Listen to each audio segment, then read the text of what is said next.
নিজের ভালোবাসার মানুষটির কাছ থেকে এইরকম একটা সুন্দর প্রেজেন্ট গিফট পেলে কেমন হয় বলো তো?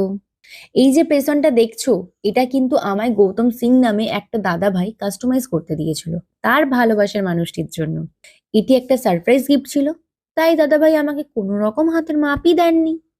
আমায় শুধু বলেছিল আমি যেন আমার নিজের পছন্দ মতন একটি সুন্দর প্রেজেন্ট তাকে বানিয়ে দিই। এমনকি আমায় শুধু বলেছিল শর্ট আমন্ড শেপের মধ্যে রাখতে। ডিজাইন, কালার, সাইজ আমায় কিছুই বলে দেননি। তাই ভাবলাম ভালোবাসার রং লাল, তাহলে লাল রঙই করা যাক। আর যাতে প্রেষণটা বড় হয়ে গেলে ফাইলার তো থাকছেই, একটু ছোট করে নিতেই পারবে দিদিভাই।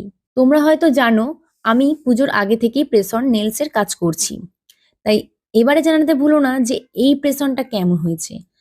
তোমরাও যারা এরকম সুন্দর একটা প্রেস অন গিফট পেতে চাইছো, তারা তাদের ভালোবাসার মানুষকে ট্যাগ করে দাও।